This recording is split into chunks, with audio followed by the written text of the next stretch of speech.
আসসালামু আলাইকুম। আজ ২৯ অক্টোবর ২০২৫ বুধবার। আজকের প্রধান প্রধান খবর নিয়ে উপস্থিত হয়েছি আমি আনোয়ার বাবু। প্রথমেই কয়েকটি জাতীয় দৈনিক পত্রিকা এবং নিউজ পোর্টাল থেকে সংবাদ শিরোনামগুলো দেখে নেব।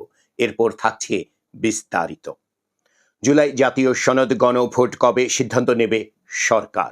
সনদ বহির্ভূত অনেক কিছু সংযুক্ত করা হয়েছে দাবি বিএনপির সালাউদ্দিন আহমেদের। নভেম্বরে গণভোট চায় জামায়াত, ইসিতে ১৮ দাবি জমা। কারাবন্দী সাংবাদিক মঞ্জুরুল আলমকে অবিলম্বে মুক্তি দেওয়ার আহ্বান আরএসএফ এর। বিজ্ঞানী ও লেখক রেজাউর রহমানের দাফন আজ। কক্সবাজার বিমানবন্দর আন্তর্জাতিক ফ্লাইটের জরুরি অবতরণও নয়। আন্তদেশীয় ট্রেন চালু করতে ভারতকে ফের চিঠি দেবে বাংলাদেশ। গণভোটের আগে তত্ত্বাবধায়ক ফেরানোর সুযোগ নেই বললেন এনসিপির নাহিদ ইসলাম। ভৈরব জেলা দাবি ট্রেনে হামলার ঘটনায় মামলা, গ্রেপ্তার ৩। সিটি ইউনিভার্সিটি ও ডেফোডিল ইউনিভার্সিটির সংঘর্ষের ঘটনার পর ২ বিশ্ববিদ্যালয় বন্ধ, মামলার প্রস্তুতি। সংবাদ সম্মেলনে ব্যবসায়ীরা অভিযোগ করলেন সরকার বিদেশিদের কথা শুনতে বেশি পছন্দ করছে। হযরত শাহজালাল আন্তর্জাতিক বিমানবন্দরে কার্গো ভিলেজে আগুন, পুড়েছে পোশাক খাতের ১০০ কোটি টাকার পণ্য। অস্ত্র মামলায় যাবজ্জীবন কারাদণ্ড হল ইসমাইল চৌধুরী সম্রাটের। আদালতে জবানবন্দি দিয়েছেন অপহরণকারী মহিবুল্লাহ মিয়াজি। অপহরণের নাটক স্বীকার খতিবের।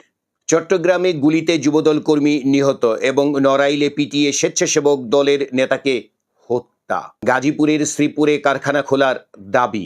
শ্রমিকদের বিক্ষোভে পুলিশের লাঠিপেটা, সাউন্ড গ্রেনেড নিক্ষেপ। স্বরাষ্ট্র উপদেষ্টা বলেছেন প্রিজাইডিং কর্মকর্তার সঙ্গে সশস্ত্র আনসার থাকবে নির্বাচনের সময়। বিসিএসে রিপিট ক্যাডারে নিয়োগের পথ বন্ধ।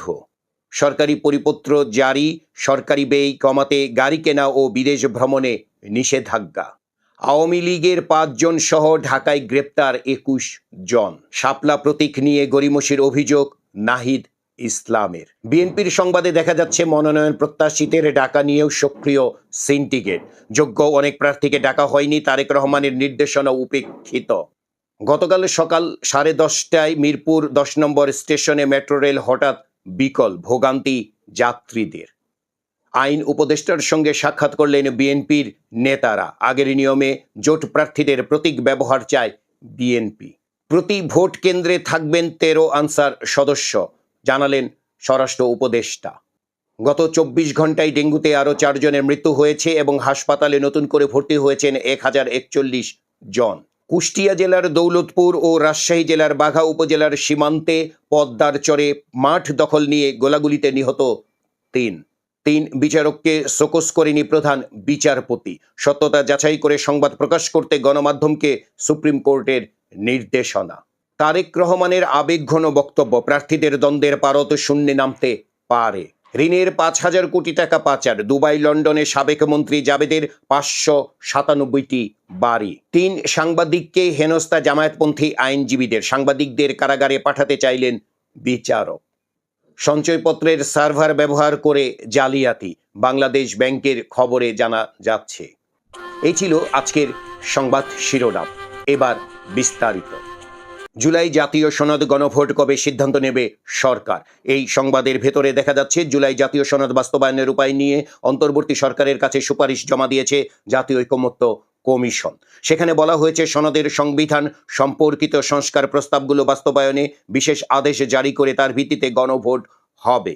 গণভোট প্রস্তাব পাশ হলে আগামী সংসদ সংবিধান সংস্কার পরিষদ হিসেবে ২৭০ দিনের মধ্যে সংবিধান সংস্কার করবে।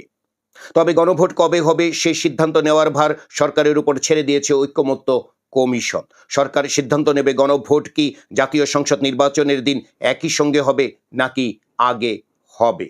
যে আদেশের ভিত্তিতে সনদ বাস্তবায়ন করা হবে তার নাম হবে জুলাই জাতীয় সনদ বাস্তবায়ন আদেশ। এ আদেশের সনদ বাস্তবায়নের পুরো রূপরেখা আছে। এ আদেশের ভিত্তি হবে জুলাই গণ অভ্যুত্থান।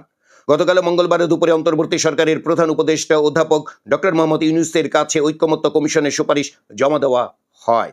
পরে ফরেন সার্ভিস একাডেমিতে সংবাদ সম্মেলন করে সুপারিশের বিষয় তুলে ধরেন কমিশনের সহসভাপতি অধ্যাপক আলী রিয়াজ।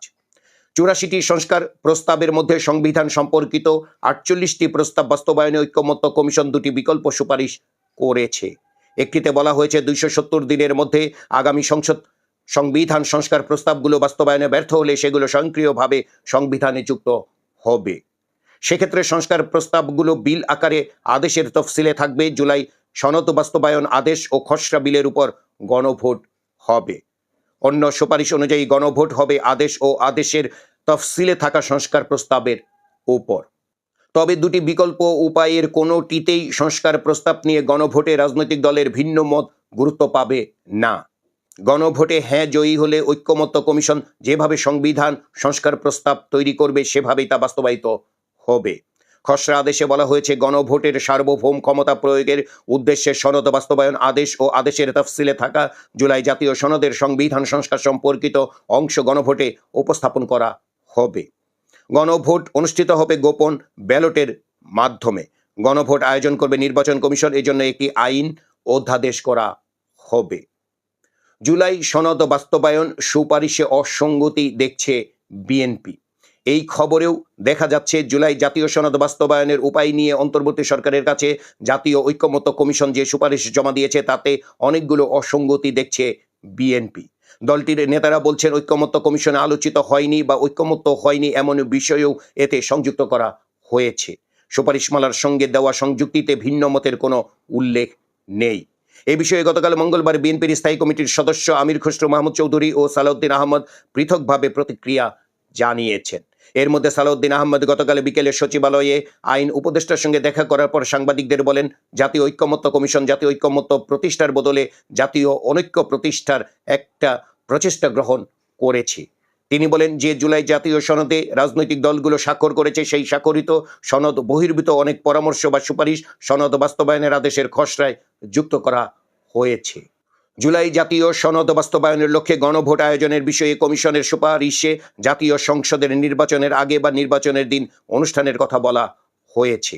এই বিষয়ে সালাউদ্দিন আহমদ বলেন, হয়তোবা রাজনৈতিক দলগুলোর মধ্যে সমস্যাটা নিয়ে আবার আলোচনা হতে পারে। এখানে একটা নতুন বিষয় সংযুক্ত করা হয়েছে যে সংবিধান সংস্কার পরিষদের নামে একটা আইডিয়া এখানে সংযুক্ত করা হয়েছে, যেটা আগে জাতীয় ঐক্যমত্য কমিশনে কখনো টেবিলে ছিল না, আলোচিত হয়নি। এ বিষয়ে কোনো ঐক্যমত্য হয়নি। জুলাই সনদ বাস্তবায়নের সুপারিশ ইতিবাচকভাবে দেখছে জামায়াতে ইসলামী। জাতীয় ঐক্যমত্য কমিশনে দেওয়া জুলাই জাতীয় সনদ বাস্তবায়নের উপায় সম্পর্কিত সুপারিশকে ইতিবাচকভাবে দেখছে বাংলাদেশ জামায়াতে ইসলামী। এখন এর বাস্তবায়নে অবিলম্বে আদেশ জারি এবং আইনি ভিত্তি দেওয়ার দাবি জানিয়েছে দলটি। জাতীয় ঐক্যমত্য কমিশনের আলোচনায় জামায়াতের প্রতিনিধিত্ব করা দলের নায়েবে আমির সৈয়দ আব্দুল্লাহ মোহাম্মদ তাহের গতকাল মঙ্গলবার রাতে তাৎক্ষণিক প্রতিক্রিয়ায় এ দাবি জানান। আব্দুল্লাহ মোহাম্মদ তাহের বলেন, আমরা কমিশনের সুপারিশকে ইতিবাচকভাবে দেখছি, অবিলম্বে সনদ বাস্তবায়নের আদেশ দেওয়ার দাবি করছি। সেই সঙ্গে জাতীয় নির্বাচনের আগে আগামী নভেম্বরের মধ্যে গণভোটের মাধ্যমে আইনি ভিত্তি দেওয়ার দাবি করছি। জামায়াত শুরু থেকেই জুলাই সনদ বাস্তবায়নে আদেশ জারি এবং এর আইনি ভিত্তি দিতে গণভোটের দাবি করে আসছে। সে গণভোট জাতীয় নির্বাচনের আগেই আয়োজনের দাবি করছে দলটি। জাতীয় নির্বাচনের আগে গণভোট কেন, সে বিষয়ে গতকাল পৃথক বক্তব্য দিয়েছেন দলের সেক্রেটারি জেনারেল মিয়া গোলাম পরোয়ার। তার নেতৃত্বে গতকাল দুপুরে জামায়াতের 7 সদস্যের প্রতিনিধি দল প্রধান নির্বাচন কমিশনারের সঙ্গে বৈঠক করেন। বৈঠকে দলের পক্ষ থেকে আগামী নির্বাচন সুষ্ঠু ও গ্রহণযোগ্য করতে নির্বাচন কমিশনকে 18 দফা সুপারিশ জমা দেওয়া হয়। সেই 18 দফায় নির্বাচনের আগে গণভোটের আয়োজনের সুপারিশও ছিল বলে জানান তিনি। বিনোদনের খবরে দেখা যাচ্ছে অফস্কিউর তখন দেশের সঙ্গীতাঙ্গনে নতুন, মাত্রই প্রথম অ্যালবাম বেরিয়েছে। আয়ুব বাচ্চু একদিন অফস্কিউর ব্যান্ডের প্রধান টিপুকে বললেন, চট্টগ্রামে একটা শো করবি, 10,000 টাকা পাবি। বলা মাত্রই রাজি হয়ে যান টিপু। এভাবেই অফস্কিউর ব্যান্ডের প্রথম শোয়ের ব্যবস্থা করে দিয়েছিলেন বাচ্চু। শুধু অফস্কিউর নয়, অনেক ব্যান্ডের জনপ্রিয়তার পেছনে রয়েছে তার অবদান। নতুন শিল্পীদের ভরসার জায়গা ছিলেন আয়ুব বাচ্চু। এই ছিল আজকের প্রধান খবর। আমাদের এই খবর নিয়ে আপনাদের যদি কোনো মতামত থাকে তাহলে কমেন্ট বক্সে জানাতে পারেন।